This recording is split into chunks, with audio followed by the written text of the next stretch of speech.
अस्सलामुअलैकुम नाजरीन, आप जुड़ चुके हैं इस वक्त द लोकल रिपोर्ट के साथ। मैं आपकी मेज़बान राहिदा हमीद। इस वक्त जो मैं बात करने आई हूँ, यूथ क्लब के बारे में हम बात करने आए हैं इस वक्त, जो कि हमारे एलजी मनोज सिन्हा साहब ने 16 जुलाई को जो है लॉन्च की थी ये स्कीम कि हर पंचायत में जो है यूथ क्लब खोला जाए। बहुत अच्छा स्टेप था। हमारी यूथ, बेरोज़गार यूथ जितनी भी है उसके लिए बहुत अच्छा स्टेप था, ताकि अपनी बेरोज़गारी जो है वो कहीं ना कहीं एंगेज्ड हो जाते, उनका जो बेरोज़गार है वो ख़त्म हो जाता। लेकिन अगर मैं बात करूं बाकी जम्मू कश्मीर को छोड़कर, मैं अपने ही डिस्ट्रिक्ट डोडा की बात करूं, यहाँ पे भी बातें की गई कि हर पंचायत में जो है यूथ क्लब बनाएंगे। लेकिन अगर मैं बात करूं, ऊपर से जितनी भी स्कीमें आती हैं, जहां तक मुझे लगता है कि जिन लोगों के लिए स्कीमें आती हैं वो पहुंचते पहुंचते जिन लोगों के लिए होती हैं वहां तक पहुंचती ही नहीं है। मुझे ऐसा लगता है कि कुछ लोग ऐसे बीच में आ जाते हैं कि वो चाहते ही नहीं कि उन लोगों तक पहुंचे। जैसे कि अगर मैं बात करूं यूथ क्लब के बारे में, इसके साथ भी कुछ ऐसा, इस स्कीम के साथ भी कुछ ऐसा ही हुआ। जिन लोगों के लिए थी उन तक पहुंची नहीं, उन्हें इस बारे में खबर भी नहीं है। जबकि टीएलआर के ऊपर जब इस यूथ क्लब के बारे में पहले वीडियो चढ़ी, फिर लोग पूछने लगे, हमें पूछने लगे कि ये यूथ क्लब होता क्या है। जबकि ये सौंपी गई थी पीआरआई के मेंबर्स जितने भी, उनको ये सौंपी गई थी, इनको ये जिम्मेदारी दी गई थी कि यूथ क्लब के जो है आप हर पंचायत में ये बनाओगे, ताकि वन स्टॉप सेंटर, बहुत अच्छा ये कदम था कि लोगों को एक ही जगह इधर उधर भटकने की ज़रूरत नहीं थी, एक ही जगह पता चलता है कि कहाँ स्कीमें कौन सी आई, कब आई। लेकिन अगर मैं नीचे ग्राउंड लेवल की बात करूं, जिन लोगों को ये सौंपी गई थी, ये जिम्मेदारी यूथ क्लब की सौंपी गई थी जिम्मेदारी, जैसे जीआरएस सरपंच को ये दी गई थी, जैसे कि उस ऑर्डर में लिखा भी था, बहुत अच्छे शब्दों में लिखा था कि हर पंचायत में जो है इजलास होगा, मीटिंग होगी, एक पंचायत मीटिंग होगी, जिसमें जब सारी गाँव के मेंबर्स या पंचायत के मेंबर्स होंगे और सबके सामने ये मीटिंग की जाएगी, फिर इसके जो लिस्ट बनाई जाएगी। लेकिन मेरी बहुत सारे लोगों से, मेरी खुद बात हुई बहुत सारे लोगों से, अगर मैंने उनको पूछा कि आपको यूथ क्लब के बारे में पता है या आपको एडजस्ट किया है वहाँ पे, तो उन्होंने कहा था हमें तो इसके बारे में कोई नॉलेज ही नहीं है, या तो उनने पहली बार ये नाम सुना होता है।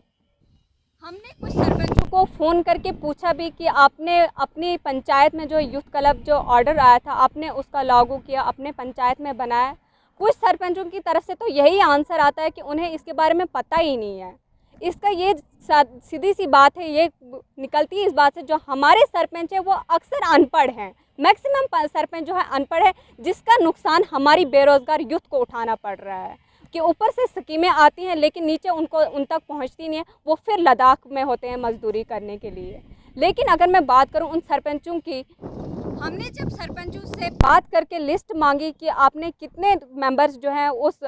यूथ क्लब में डाले हैं, उतनों की हमें लिस्ट दो। किसी ने ये कहा कि हमने लिस्ट भेजी है आगे, कि किसी ने तो ये बोला कि कुछ देर के बाद भेजेंगे, लेकिन असल बात जो है कि हम तक जो कभी अभी तक कोई भी लिस्ट नहीं पहुंची। जिन्होंने कहा कि हमने आगे भेज दी है, उनसे पूछा गया कितने मेंबर्स आपने उसमें डाले हैं, उसने किसी ने कहा 5, किसी ने कहा 7, किसी ने कहा 8, बस इतने ही। इससे ऊपर कोई किसी ने नहीं कहा कि हमने 10 या 15 या 20 मेंबर डालें, जबकि ऑर्डर में साफ साफ लिखा था कि 5 से 50 मेंबर डालेंगे। अब सवाल ये है, क्या हर पंचायत में सिर्फ 7 ही या 8 ही मेंबर जो है 12वीं पास है या पढ़े लिखे हैं, जो कि उन्होंने खुद के रिश्तेदार जोड़कर, अपने मेरे जोड़कर उन्होंने उनको उसमें डाला यूथ क्लब में, जबकि पूरे गाँव को पता ही नहीं है यूथ क्लब के बारे में कि हमारे गाँव में भी कोई स्कीम आई थी। इसका नुकसान जो है हमारी यूथ को उठाना पड़ रहा है, जो कि कुछ लोग बीच में आकर इस स्कीम का दम तोड़ देते हैं, उन लोगों तक पहुंचने ही नहीं देते हैं, और फिर हमारी जो बेरोज़गार यूथ है उनको फिर से लद्दाख जाना पड़ता है। हमारे मैक्सिमम जो सरपंच है वो अनपढ़ है। जब मैं ही पढ़ी लिखी ना हूँ तो मुझे स्कीम दी जाएगी, कागज़ हाथ में दिया जाएगा, इसको पढ़ो, तो मैं क्या पढूँ और आप लोगों तक क्या पहुँचाऊँ मैं उस कागज़ को, कि इस कागज़ में क्या लिखा है। कहीं ना कहीं ये गलती हमारी इसी पढ़ाई लिखाई पे है कि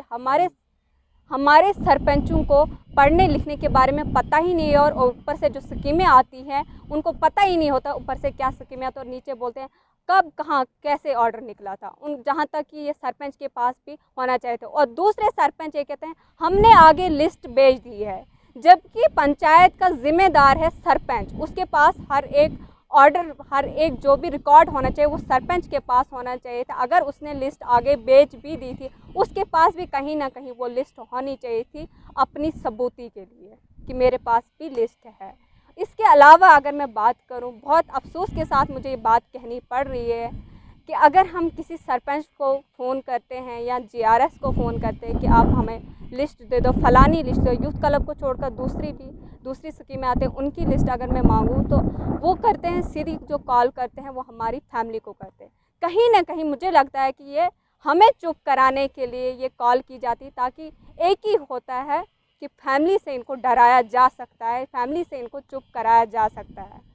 मैं कहूँ न मुझे उस सरपंच से कोई दुश्मनी है, न मुझे जीआरएस से कोई दुश्मनी, न मुझे किसी एडमिनिस्ट्रेशन से दुश्मनी, न किसी ऑफिशियल से मुझे कोई भी दुश्मनी किसी से। हमारा काम है, गलत भी हम ही दिखाएंगे और सच्चाई भी हम ही दिखाएंगे। लेकिन हम जब भी किसी सरपंच को या जीआरएस को या एडमिनिस्ट्रेशन का कोई ऑफिशियल है, जब भी किसी की हम न्यूज़ करते हैं, हमारा मकसद ये नहीं होता है कि उनसे कोई हम दुश्मनी, पर्सनली दुश्मनी निकालें हम उनसे। हमारा काम है चोर को चोरी दिखाना और सही को, अगर किसी का अच्छा काम है उसको भी दिखाना और चोरी को भी दिखाना। इसका मतलब ये नहीं कि हम उनको पर्सनली दुश्मनी निकाल रहे हैं। और लोग ये समझते हैं कि हम जब उनकी न्यूज़ करते हैं, वो अक्सर ही लोग ये समझते हैं कि हमसे कोई पर्सनली दुश्मनी निकाल रहे हैं और उसके बाद हमारी फैमिली को जो है टारगेट किया जाता है।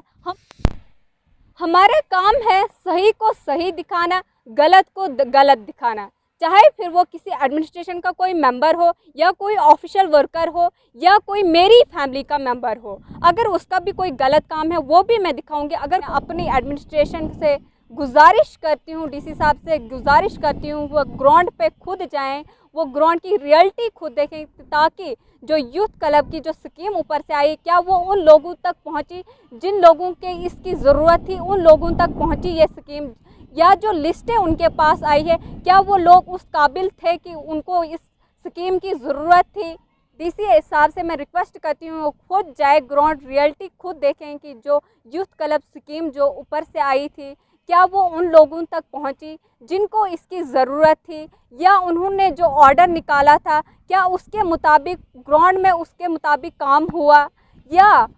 उन लोगों के जिनको या जो ये लिस्ट आपके पास आई है क्या उस पंचायत में उतने ही लोग थे, 7 मेंबर या 8 मेंबर, इतने ही लोग थे जो पढ़े लिखे थे। मैं अपील करती हूँ एडमिनिस्ट्रेशन से भी, डीसी साहब से भी गुजारिश करती हूँ कि वो ग्राउंड पे जाएं, एक बार खुद देखें इस रियलिटी की। हो सकता है कि आपके एक बार जाने से कितने बेरोज़गार यूथ जो है उनको इसका हिस्सा मिल सके। इसी के साथ और तलोकर रिपोर्ट ने ये जिम्मेदारी उठाई है कि जब तक डिस्ट्रिक्ट डोडा में जितनी भी पंचायत है, जब तक वहाँ पे यूथ क्लब पूरे तरीके से बनाया नहीं जाएगा, तब तक हम न्यूज़ करते रहेंगे, तब तक हम न्यूज़ दिखाते रहेंगे कि किस पंचायत में कितना यूथ क्लब बना है, कहाँ तक पहुँचा। और आप लोग ज़रूर कमेंट बॉक्स में इतना लिखिए कि आप किस पंचायत से हैं और आप यूथ क्लब का हिस्सा बन चुके हैं कि नहीं। इसी के साथ आप दीजिए मुझे इजाज़त और तलोकर रिपोर्ट की बाकी न्यूज़ों के साथ बने रहें।